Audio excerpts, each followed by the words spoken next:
Pas baru tahu status sendiri, aku nggak berani untuk membuka diri, apalagi sama teman-teman komunitas dalam arti gay. Aku harus distigma, dipisahin alat makan, itu aja menurutku udah berat.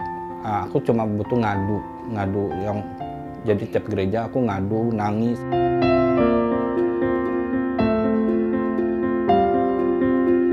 Aku lulus SMA langsung ajak keluarga papiku ke Bali untuk jaga konter. Saat itu emang udah ada ketertarikan untuk sesama laki, tapi belum untuk melakukan.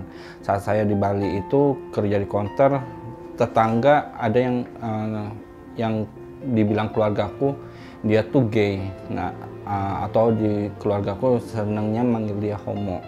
Nah, akhirnya kok aku tertarik sama pasangannya karena badannya bagus. Nah, saat itu aku mulai merasakan pacaran, bercinta saat aku di Bali. Dan saat itu aku masih sehat. Dalam arti belum mengetahui status. Sewaktu di Bali, Miki baru menyadari bahwa dia tertarik dengan lelaki. Keluarga yang tidak bisa menerima preferensi seksual Miki ini mengusirnya untuk kembali ke Bogor. Dari Bogor, akhirnya aku berhenti, belum ada dapat kerja, tinggal di rumah. Jadi pas itulah aku kayak mulai agak-agak liar karena udah mengerti dari pergaulan di Bali. Saat itu aku merasa berhubungan seks sama yang menurut aku dia kondisi fisiknya kurang baik, tapi dia secara perhatian dia baik ke aku. Seminggu kemudian berhubungan aku ngerasa diare dan aku tes HIV, akhirnya ya disitulah aku mengetahui status HIV-ku. Saat itu Miki tidak menerima kondisinya begitu saja. Ia menyangkal dan berulang kali melakukan tes HIV, walaupun hasilnya tetap sama. Terus akhirnya aku dirujuk ke Rumah Sakit Marzuki dari vaskes pertama yang aku tahu status. Dari itu dirujuk ke Rumah Sakit Marzuki Madi. Saat itu belum ada layanan ARV dimanapun, cuma ada layanan tes. Dari Rumah Sakit Marzuki, karena saat itu 2011 bulan Juni, itu aku CD4-nya masih 800. Nah, 800-nya itu aku belum boleh obat. Setelah CD4 800 nggak boleh obat, akhirnya 2012 aku sakit.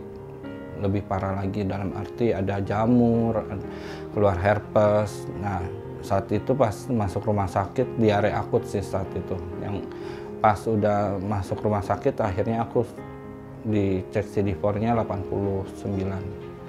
Dan dari situ masuk obat ARV.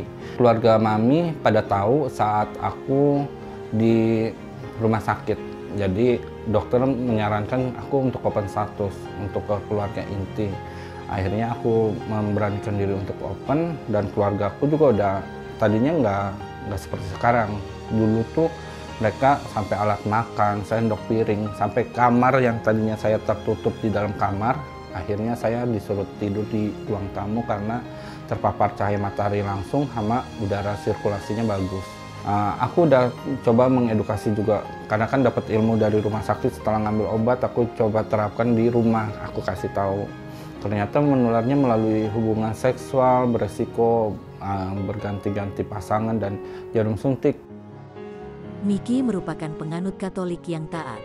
Biasanya dalam doanya ia kerap mengucapkan pujian, penyembahan dan rasa syukur. Namun saat itu ia mengungkapkan kemarahannya.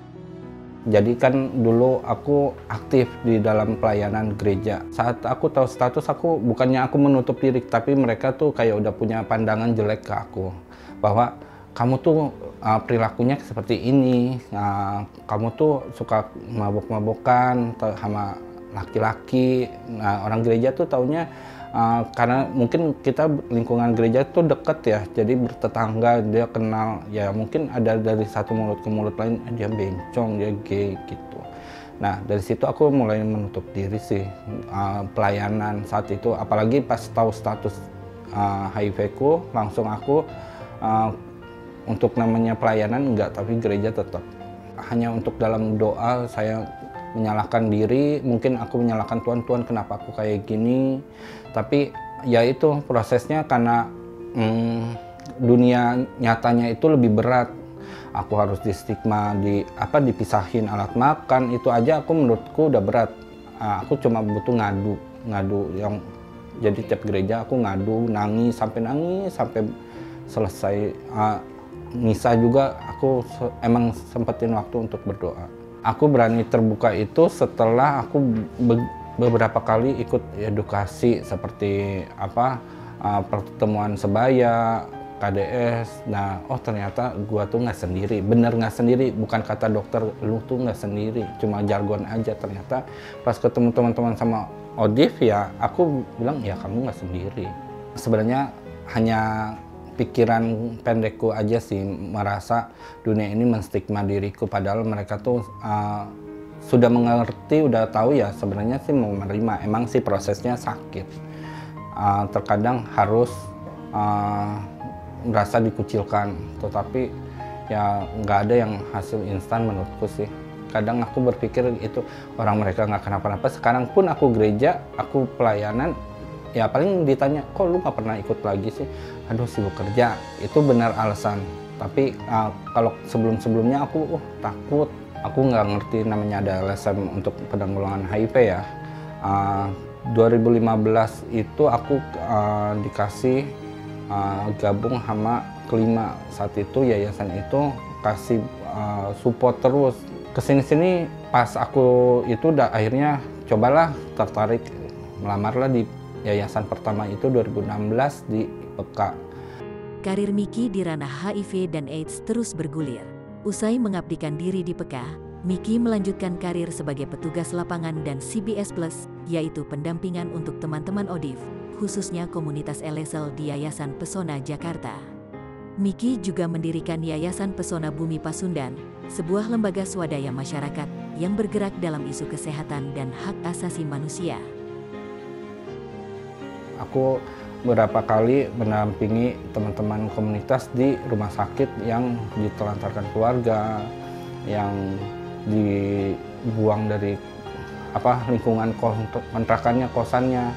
Nah, dan dia butuh perawatan seperti misalkan kalau keluarga kita nyari dana untuk pampersnya mungkin aku bergeraknya untuk teman-teman sama-sama ODIF, sehingga emang kita PHI belum ada dana, tetapi kita menggalang dana menggunakan nama PHI untuk teman-teman komunitas.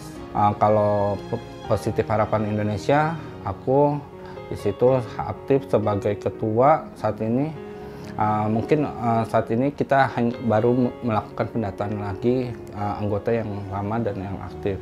Terus kalau di Yayasan Pesona Jakarta, karena saya di sana berinduk, ya saya di situ sebagai CBS Plus aja, sebagai pendamping sebaya untuk teman-teman ODIF. Padatnya kesibukan Miki membuktikan bahwa ODIF pun bisa setara dengan non-ODIF dalam hal berkarya dan melakukan kegiatan yang produktif. Kalau misalnya kegiatannya tuh udah cukup melelahkan, tapi kalau untuk kurang enggak. Pelayanan ini kan sampai sekalipun saya nggak punya baju, dalam arti baju yayasan, saya kan tetap melayani teman-teman komunitas. Cita-cita kecil zaman kecil ya, ini aku jadi pastor. Ini cerita sedikit, zaman kecil aku cita-cita jadi seminario dan jadi pelayanan di gereja. Tetapi hidup ini nggak harus menjadi pastor untuk melayani. Saat ini aku merasa aku udah melayani komunitas dan teman-teman ODIF. Jadi pelayanan itu sekarang aku memandang luas bahwa saya yang berbaju LSM bisa membantu melayani teman-teman komunitas gitu sih.